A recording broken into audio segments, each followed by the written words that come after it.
Salam berjumpa kembali Bapak Ibu, saudara-saudariku yang terkasih, teman-teman sekalian. Pada kesempatan ini saya mengajak kita kembali lagi untuk mempersiapkan sedikit waktu kita mendengarkan sabda Tuhan yang kita ambil dari Penginjil Matius bab 13 ayat 10 sampai 17. Maka datanglah murid-muridnya dan bertanya kepadanya, "Mengapa engkau berkata-kata kepada mereka dalam perumpamaan?" Jawab Yesus, "Kepadamu diberi karunia untuk mengetahui rahasia kerajaan surga, tetapi kepada mereka tidak. Karena siapa yang mempunyai, kepadanya akan diberi sehingga ia berkelimpahan. Tetapi siapa yang tidak mempunyai, apapun yang ada padanya akan diambil daripadanya. Itulah sebabnya aku berkata-kata dalam perumpamaan kepada mereka. Karena sekalipun melihat, mereka tidak melihat, dan sekalipun mendengar, mereka tidak mendengar dan tidak mengerti. Maka pada mereka genaplah nubuat Yesaya yang berbunyi, kamu akan mendengar dan mendengar, namun tidak mengerti. Kamu akan melihat dan melihat, namun tidak menanggap. Sebab hati bangsa ini telah menebal, dan telinganya berat mendengar, dan matanya melekat tertutup, supaya jangan mereka melihat dengan matanya, dan mendengar dengan telinganya, dan mengerti dengan hatinya, lalu berbalik, sehingga aku menyembuhkan mereka. Tetapi berbahagialah matamu karena melihat, dan telingamu karena mendengar. Sebab aku berkata kepadamu, sesungguhnya banyak nabi dan orang benar ingin melihat apa yang kamu lihat, tetapi tidak melihatnya, dan ingin mendengar apa yang kamu dengar, tetapi tidak mendengarnya." Demikianlah sabda Tuhan. Terpujilah Kristus. Teman-teman, sahabat-sahabat yang terkasih, Penginjil Matius yang kita dengarkan tadi mengisahkan bagaimana Yesus menjelaskan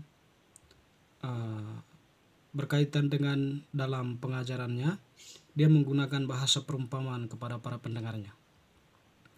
Jadi ketika Yesus mengatakan hal itu atau mengajarkan tentang kerajaan Allah melalui perumpamaan itu, para muridnya pun bertanya kepada Yesus terkait dengan eksistensi kata perumpamaan itu atau penggunaan perumpamaan itu oleh Yesus.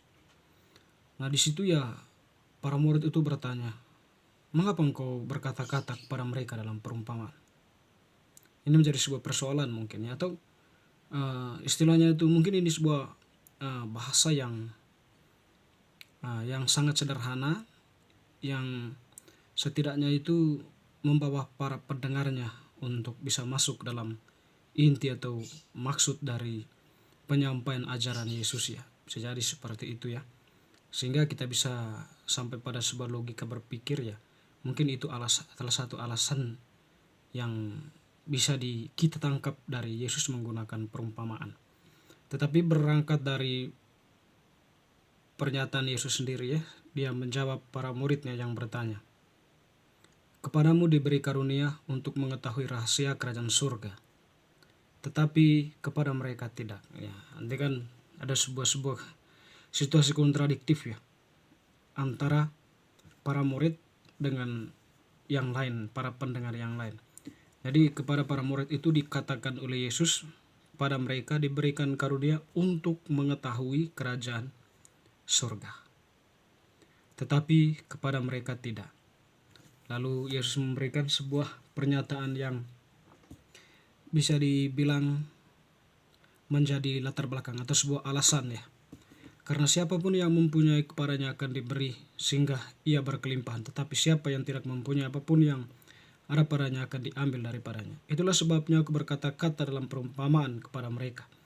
Karena sekalipun melihat, mereka tidak melihat, dan sekalipun mendengar, mereka tidak mendengar dan tidak mengerti ya.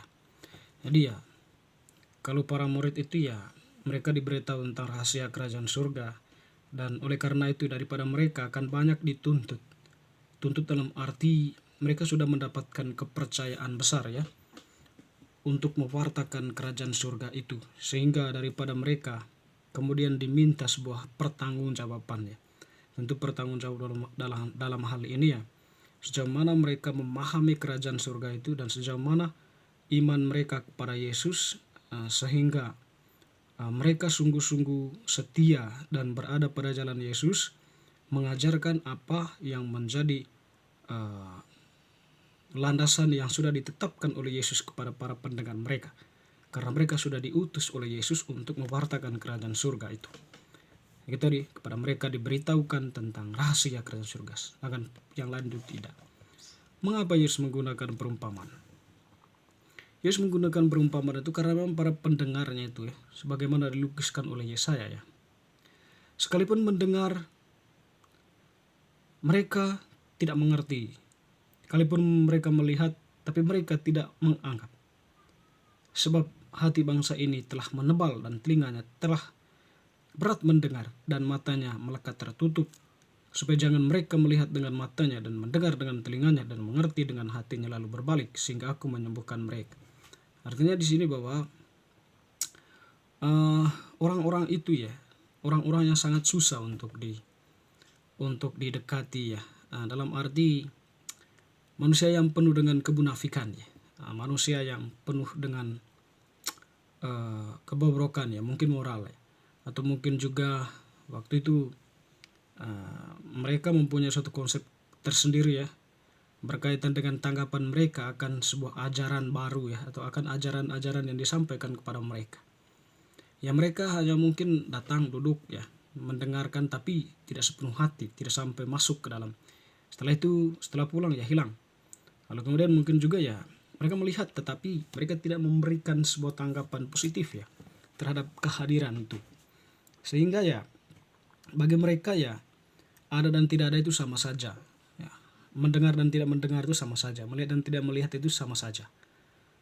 Pengertiannya artinya kan kosong Dan oleh karena itu perumpamaan itu diangkat oleh Yesus itu mungkin salah satu alasannya itu agar para pendengarnya itu mudah mengerti maksud dari ajaran yang disampaikan, sehingga dari pengertian yang mereka alami itu mereka setidaknya atau ada sebuah kesadaran dari dalam diri mereka akan keberadaan Yesus yang mengajarkan tentang kerajaan Allah itu, tetapi sekaligus mereka mendapatkan pencerahan tentang kerajaan Allah itu. Sehingga bahasa perumpamaan itu mungkin bagi Yesus sangat cocok untuk disampaikan kepada mereka. Itu bahasa sederhana masyarakat. Kita tahu bahwa Yesus dalam perumpamaan itu cenderung menggunakan benda-benda alamiah yang dikenal, yang diketahui oleh para pendengarnya. Jadi dia semacam modifikasi demikian rupa benda-benda itu lalu dimasukkan ke dalam bahasanya dan diatur sedemikian rupa dalam bahasa-bahasa perumpamaan, sehingga mudah ditangkap, mudah dimengerti oleh para pendengar yang sederhana yang sangat dekat dengan benda-benda itu. Jadi benda-benda itu dimakna oleh Yesus untuk mengantar para pendengarnya itu kepada inti dari ajarannya, sehingga bisa dipahami. Kalau Yesus menggunakan bahasa itu, bahasa perumpamaannya, salah satu hal yang mungkin ditekankan di situ adalah agar para pendengarnya itu bisa mengerti, bisa memahami apa yang disampaikan oleh Yesus. Lalu pada akhir bagian dari kisah ini tadi Yesus mengatakan berbahagialah kamu karena matamu melihat dan telingamu mendengar. Sebab para nabi dahulu itu mereka itu ingin melihat tapi tidak bisa melihat, ingin mendengar tetapi mereka tidak bisa mendengar, mereka tidak bisa datang untuk mendengar itu, karena memang pada masanya mereka hanya bisa menubuatkan tentang kedatangan Sang Mesias, kepenuhannya mereka tidak bisa alami, sehingga kepenuhannya itu ada pada masanya para rasul dan para pendengar. Sehingga kepada para rasulnya Yesus mengatakan berbahagialah kamu karena kamu itu pas ada dalam konteks zaman di mana kepenuhan janji Allah kepada para bangsa nenek moyang bangsa atau para nabi itu ada dalam diri saya, boleh dikatakan seperti itu. Dan saya berkata-kata ini adalah kata-kata yang keluar dari Allah sendiri, atau Allah sendiri yang berbicara, atau mukjizat-mukjizat itu, karya-karya itu adalah karya Allah Ketika kamu melihat semuanya itu ya kamu sudah mengalami Allah yang berkarya secara nyata di dalam dunia ini, di tengah kehidupan kalian. Boleh dikatakan seperti itu. Bapak Ibu saudara-saudari yang terkasih, kita pun ya terkadang mungkin sebagai orang yang sangat sulit untuk mengerti dan memahami setiap ajaran atau khotbah yang disampaikan oleh para pemimpin gereja ya, oleh pastor maupun oleh siapa saja ya, yang mewartakan sabda Allah itu ya. Karena mungkin bahasanya kita tidak mengerti, penyampaiannya kita tidak mengerti. Tapi terlepas dari itu semua, setidaknya kita tetap berada pada satu prinsip tertentu. Kita beriman kepada Kristus dan tentunya bahwa setiap penyampaian firman itu selalu ada poin-poin penting yang kita perlu tanggapi dan kita hidupi dalam kehidupan kita. Bukan hanya menjadi seorang pendengar tetapi tidak mendengar, sebagai seorang yang melihat tetapi tidak melihat, tetapi seorang pendengar dan penglihat yang bermakna. Artinya apa yang kita dengar, apa yang kita lihat itu kita bisa ekspresikan dalam kehidupan nyata. Semoga bacaan hari ini semakin meneguhkan iman kita. Amin.